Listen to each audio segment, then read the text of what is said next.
आज हम साईं बाबा का नाम लेके अष्टवक्र गीता के 15वें अध्याय पर बात करेंगे।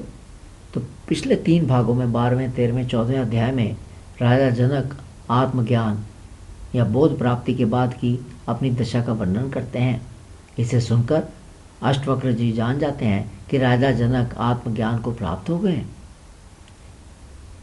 इस 15वें अध्याय में अष्टवक्र जी राजा जनक से कहते हैं कि अब तुम्हें आत्मज्ञान प्राप्त हो गया है, तुम अब मुक्त हो और आनंद पूर्वक से रहो। इस अध्याय में अष्टवक्र जी आत्मज्ञान प्राप्ति पर अपने विचार प्रस्तुत करते हैं। पहले अष्टवक्र जी कहते हैं कि ऐसा पुरुष जिसमें सद्बुद्धि है, वह थोड़े से उपदेश से सारी बात समझ जाता है, ज्ञान प्राप्त करता है। परंतु असत बुद्धि वाला पुरुष सारी उम्र जानने की इच्छा होते हुए भी सफल नहीं होता, वह सदा मोह में पड़ा रहता है। तो अब इसका मतलब क्या है, ये समझने के लिए हमें सद्बुद्धि का मतलब जानना पड़ेगा। सद्बुद्धि क्या है? तो पहले बुद्धि क्या है? श्री ज्ञानेश्वर जी अपनी पुस्तक ज्ञानेश्वरी में कहते हैं कि बुद्धि को उसके लक्षणों से जाना जाता है। जो सुख दुख का भेद बताती, बुद्धि क्या है? जो सुख दुख का भेद बताती है, ये सुख है, ये दुख है, ये पाप है, ये पुण्य है, इसका फैसला करती है। उत्तम नीच का भेद बताती है, अच्छे बुरे का भेद बताती है। जो बहुत तेज काम वासना की वृत्ति को जीतती है, जो 5 ज्ञानेंद्रियों का कारण है, जो आत्मा और जीवात्मा के बीच में रहती है, वह बुद्धि है। अब सद्बुद्धि क्या है? श्री ज्ञानेश्वर जी कहते हैं कि सद्बुद्धि बहुत ही सूक्ष्म होती है तथा पूर्व जन्मों के पुण्यों से प्राप्त होती है। यह सद्बुद्धि अंतःकरण में अगर जरा सी भी, थोड़ी सी भी प्रकट हो जाए तो जन्म मृत्यु का भय नहीं रहता। सद्बुद्धि से किया हुआ कर्म पाप पुण्य रहित होता है। ऐसा कर्म भगवान को प्राप्त होता है, शांति प्रदान करता है, मोह शोक से मुक्ति देता है। सद्बुद्धि आत्म प्रकाश देती है। सद्बुद्धि को परमेश्वर के सिवा कुछ दिखाई नहीं देता, ये परमात्मा की तरफ ले जाती है। इसे दूसरा कुछ भी पसंद नहीं, यह दुर्लभ है। इसलिए अष्टवक्र जी कहते हैं कि सद्बुद्धि वाला पुरुष गुरु उपदेश को शीघ्र ही समझ जाता है। सद्बुद्धि पिछले जन्म के संस्कारों के कारण मानस रोगों से मुक्त होती है। मानस रोग क्या है? काम, क्रोध, लोभ, मोह, ईर्ष्या, द्वेष, इससे मुक्त होती है तथा उसे उपदेश ग्रहण करने में जरा सी भी देरी नहीं लगती। यही राजा जनक के साथ हुआ। उन्हें अष्टवक्र जी का उपदेश ग्रहण करते ही बोध प्राप्त हो गया। उपदेश दिया अष्टवक्र जी ने, राजा जनक ने ग्रहण किया और फिर उन्हें बोध प्राप्त हो गया, क्योंकि उनके पास पहले से ही पिछले जन्मों के संस्कारों के कारण सद्बुद्धि प्राप्त थी। अगले श्लोक में अष्टवक्र जी बताते हैं मोक्ष क्या है। जब तक मनुष्य विषयों में आसक्त है, विषय क्या है? धन, रिश्ते नाते, मान सम्मान, ये सब जगत की चीज़ें। तो जब तक वो आसक्त है, वो संसार से बंधा रहेगा, अर्थात विषयों की प्राप्ति के लिए कर्म करता रहेगा, जिसके कारण वो जन्म मरण के चक्कर में पड़ा रहेगा। परंतु इसलिए विषयों के प्रति वैराग जरूरी है और वैराग आने पर ही मोक्ष प्राप्त होता है। विषयों से आसक्ति संसार है और उनसे विरक्ति मोक्ष है। कपड़े उतार देने से, जंगल पहाड़ में रहने से कुछ नहीं होता जब तक मन में विषयों के प्रति मोह है, आसक्ति है, जुड़ाव है। अष्टवक्र कहते हैं कि जनक, तू मोक्ष को प्राप्त हो गया है, अब तू जैसे चाहे वैसा कर, अर्थात क्योंकि तेरी विषयों के प्रति आसक्ति समाप्त हो गई है, अतः अनासक्त रहकर विषय भोगने में या संसार में रहने से तेरा कुछ नहीं बिगड़ेगा। तीसरे श्लोक में अष्टवक्र जी कहते हैं कि जो मनुष्य विषयों से आसक्त है तथा उनकी प्राप्ति में लगा रहता है, वह ज़्यादा बातें करता है, बहुत मेहनत करता है तथा बहुत बुद्धि का प्रयोग करता है, क्योंकि वो विषयों को प्राप्त करना है उसने, इसलिए ये सब करता है, उसका व्यवहार ऐसा होता है। परंतु जब तत्वबोध की प्राप्ति हो जाती है तब मनुष्य कम बोलेगा, आलसी की तरह रहेगा, जड़ के समान प्रतीत होगा, क्योंकि उसका मन परमात्मा से जुड़ा हुआ है तथा वह इन संसारिक विषयों के प्रति अनासक्त होता है। वह जान जाता है कि जो कुछ भी हो रहा है वह प्रकृति के गुणों से हो रहा है, इसलिए वह उन सब होने वाली घटनाओं से अलिप्त रहता, प्रभावित नहीं होता। उसे यह भी पता चल जाता है कि विषय भोग असत्य हैं, क्षणिक है तथा संसार जाल में फंसाए रहते हैं, इसलिए वह उनसे हट जाता है, परे हो जाता है। अष्टवक्र जी राजा जनक को कहते हैं कि बोध प्राप्ति के बाद तूने जान लिया है कि ना तो तू शरीर है, ना ये शरीर तेरा है, ना तू भोगता है ना करता है, क्योंकि तू आत्मा है जो नित्य है अर्थात सदा रहती है। आत्मा साक्षी है तथा निरपेक्ष है, उसका कुछ नहीं है, उसकी कोई इच्छा नहीं है, उसकी कोई चाह नहीं है, और क्योंकि उसको पता चल जाता है कि इसके सिवा, आत्मा के सिवा संसार में दूसरा कुछ है ही नहीं। इसलिए क्योंकि तुझे ये सब पता चल गया जनक, तू सुखपूर्वक से रह। जब तक हम अपने को शरीर समझते हैं तब तक मन है, और जब तक मन है तब तक विषय वासनाएं हैं, राग द्वेष सब है। क्योंकि जनक अब तुम जान गए हो कि तुम आत्मा हो, अतः तुम इन सब दोषों से सर्वथा मुक्त हो। अगली बात, मन के कारण ही तथा आत्मा को ना जानने के कारण ही हमें जगत में सब कुछ अलग अलग दिखता है। जैसे ये पुरुष है, ये स्त्री है, ये जानवर है, पेड़ है, ये वगैरह वगैरह वगैरह। परंतु आत्मा को जानने के बाद पता चल जाता है कि सारी सृष्टि उसी एक आत्मा का विस्तार है, उसी का अलग अलग रूप है।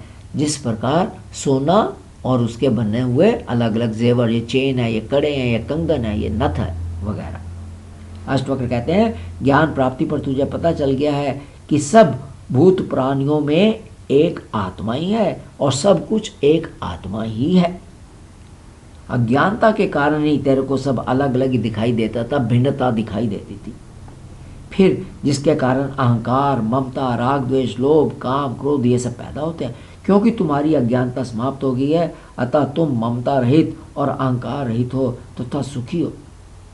इस बात को समझाने के लिए अगले श्लोक में अष्टवक्र जी आत्मा की समुद्र से तथा संसार की तरंगों से तुलना करते हैं। आत्मा समुद्र है, संसार तरंगे हैं।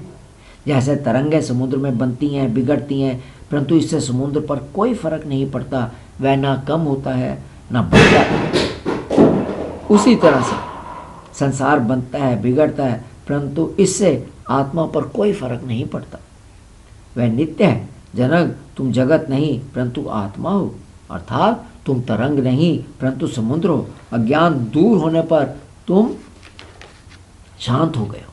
सारे दुखों का कारण यही था कि तुमने अज्ञान के कारण अपने को तरंग समझा, समुद्र नहीं समझा। अष्टवक्र जी कहते हैं कि क्योंकि तूने बोध प्राप्त कर लिया है, अब तू इसमें पक्का विश्वास कर कि तू भगवान स्वरूप और ज्ञान स्वरूप आत्मा ही है, जो प्रकृति से अलग और ऊपर है। यह संसार केवल प्रकृति का खेल है। ये शरीर बदलता रहता है, जैसे बचपन, जवानी, बुढ़ापा, मौत, ये सब ये प्रकृति के 3 गुणों से भी प्रभावित होता है। 3 गुण है, सतगुण, रजगुण, तमगुण। और इन गुणों के कारण कभी वो सात्विकता का व्यवहार करता है, कभी राजसिकता का, अहंकार का व्यवहार करता है, कभी उसमें तम गुण आता, नीचता आ जाती है, आलस्य आ जाता है। परंतु आत्मा इन सब से अलग है, वह सदा रहता है, वह ना जन्मता है ना उसका नाश होता है, वह ना घटता है ना बढ़ता है। अष्टवक्र कहते हैं क्योंकि अब राजा जनक तूने जान लिया है कि तू आत्मा है, तू इस पैदा और नाश होने वाले शरीर के बारे में मत सोच। क्यों सोचता है? ऐसी सोच की कोई ज़रूरत नहीं। तेरा इस शरीर से कुछ लेना देना नहीं। आना जाना देह का नियम है, चाहे पहले जल्दी चली जाए या बाद में, जाना ज़रूर है, तब फिर क्या फ़र्क पड़ता है। तू आत्मस्वरूप होने के कारण नित्य है, सदा रहेगा, इसलिए तू आनंद से रह। तू अनंत महासमुद्र है जिसमें विश्व रूप तरंगें अपने स्वभाव से उदय और अस्त होती हैं। क्योंकि तू आत्मा है, तेरी वृद्धि भी नहीं और नाश भी नहीं है। इस बात को अष्टवक्र जी और समझाते हुए कहते हैं कि तेरा ये जगत तुझसे अलग नहीं है, इसलिए ऐसी सोच कि ये अच्छा है, ये बुरा है, ठीक नहीं है, क्योंकि सब एक ही है। आत्मा, परमात्मा, जीवात्मा, जगत, जड़, चेतन, ये सब एक के अनेक रूप है। अलग अलग दिखने वाला केवल अज्ञान है। और उसी की वजह से फिर द्वंद्वों की कल्पना होती है। जैसे ये अच्छा है, ये बुरा है, ये यश है, अपयश है, हानि है, लाभ है, जीवन है, मृत्यु है, ये सब। और यही द्वंद्व हमारे दुखों का कारण बन जाते हैं। अहंकार के कारण ही इच्छा पैदा होती है। इसलिए अष्टवक्र जी राजा जनक से कहते हैं कि क्योंकि तुम्हें बोध हो गया है, तू जान गया है कि तू आत्मा है तथा ये जगत तुझसे अलग नहीं है, अतः तू द्वंद्वों की सोच त्याग दे, क्योंकि वही जगत और दुखों का कारण है। द्वंद्व ही हमारे दुखों का कारण है और वही जगत का कारण है। तू आत्मा है जिसमें ना जन्म है, ना मौत है, ना कर्म है, ना अहंकार है। जैसे पहले बताया, ये सारे विकार शरीर के हैं, आत्मा के नहीं। अष्टवक्र जी कहते हैं जैसे सब सोने से बने जेवरों में एक सोना ही होता है, चाहे जेवरों के नाम अलग अलग हों, जैसे कड़े, कंगन, चेन, उसी तरह ये भिन्न भिन्न वस्तुएं एक आत्मा ही है। अष्टवक्र जी कहते हैं जनक, चूंकि तू आत्मा है अतः जगत की सब पदार्थों में तू ही है, सारी पदार्थों में तू ही है। यहाँ पर बुल्ले शाह की भी दो बहुत मशहूर लाइनें बताएंगे। बुल्ले शाह आज से 900 950 साल पहले एक बहुत बड़े संत हुए, कहते हैं सब विच तू है। परमात्मा का कह रहे हैं कि सब विच तू है और सब कुछ तू है, ते तैनू मैं सब तो पाक पछाना, मैं भी तू हाँ ते तू भी तू है, इते भुल्ला कौन नहीं माना। सब कुछ परमात्मा ही है। यही बात अष्टवक्र जी राजा जनक से कह रहे हैं। तू मेरा तेरा का विचार छोड़कर सब आत्मा है ऐसा मानकर आनंद से रह, सब एक है ऐसा मालूम हो जाना ही ज्ञान है। अष्टवक्र जी कहते हैं असल में ना तू है, ना तेरा शरीर है, ना ये जगत है, परंतु सब एक आत्मा ही है। तथा अज्ञान के कारण भेद दिखाई देता है, मैं अलग हूँ, तू अलग है, वो अलग है, और फिर उसके कारण द्वंद्व बनते हैं और द्वंद्वों के कारण फिर दुख पैदा होता है। तेरे सिवा कोई दूसरा नहीं, ना संसारी ना असंसारी।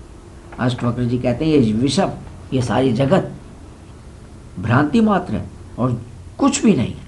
जो ये जान लेता है कि वह आत्मा है, शरीर नहीं है, और जो कुछ वह देख रहा है वो असत्य है, तो उसकी जगत के प्रति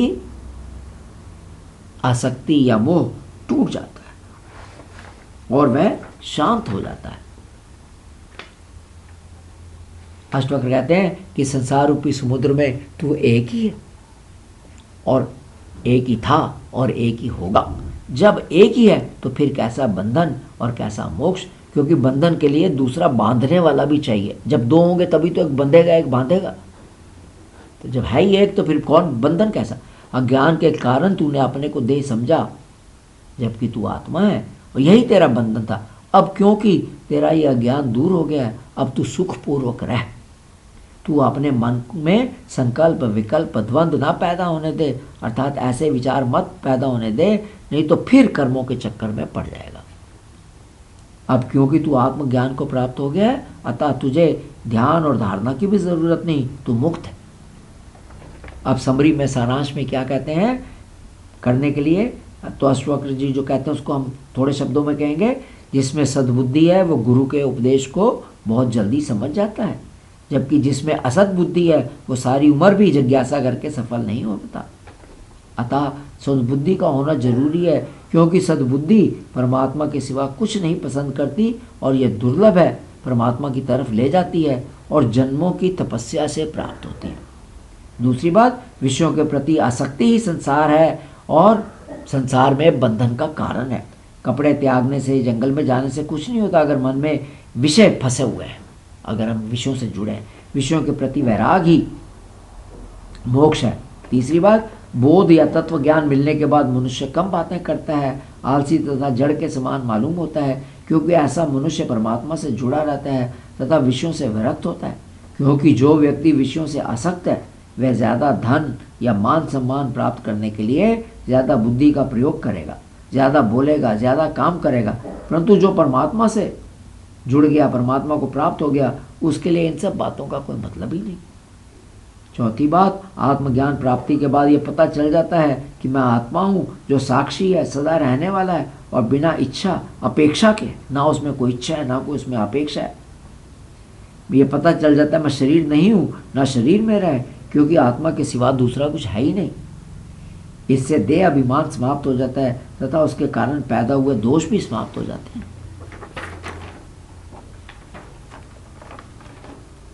पांचवी बात, जो हमें जगत में सब अलग अलग दिखता है, जैसे जानवर, पेड़, आदमी, औरत, ये सब मन के कारण है। परंतु मन शांत होने पर और आत्मज्ञान प्राप्ति होने पर ये समझ आ जाता है कि सारी सृष्टि उसी एक आत्मा का विस्तार है, उसी का अलग अलग रूप है, सब कुछ एक आत्मा ही है। जैसे समुद्र और तरंगें, तरंगें समुद्र ही हैं, समुद्र से ही उनका पैदा या नाश होने से समुद्र पर कुछ नहीं फर्क पड़ता। अगर तरंग पैदा हो जाए, बढ़ जाए, ज्वार भाटा आ जाए, तो समुद्र का ना बढ़ता है ना समुद्र कम होता है। संसार बनता है, बिगड़ता है, परंतु आत्मा पर इसका कोई भेद नहीं पड़ता। तभी तरंग और संसार की एक ही बात कही गई, आत्मा और समुद्र एक बात है। दुखों का कारण यही था। जनक से कहते हैं तुम लहर हो, समुद्र नहीं, तुम समुद्र हो, लहर नहीं हो। और दुखों का कारण यही है कि तुमने अपने को लहर समझा। अपने को आत्मा जानने के बाद अपने को शरीर समझना समाप्त हो जाता है, क्योंकि आत्मा के सिवा कोई दूसरा है ही नहीं। तो द्वंद्व, अच्छा बुरा, पाप पुण्य, ये सब भी समाप्त हो जाते हैं। ना तो तू शरीर है, ना तेरा शरीर है, ना जगत है, परंतु सब एक आत्मा ही है। विश्व केवल भ्रांति मात्र है, जो कुछ दिखाई देता है वह असत्य है। अतः ऐसे असत्य जगत के प्रति आसक्ति कैसी। आत्मज्ञान प्राप्ति पर आसक्ति समाप्त हो जाती है, ना बंधन ना मोक्ष। आत्मज्ञान प्राप्ति पर धारणा ध्यान की भी जरूरत नहीं, ऐसा व्यक्ति सदा मुक्त है। सुनने के लिए बहुत बहुत धन्यवाद। इसको यहाँ पर समाप्त करते हैं।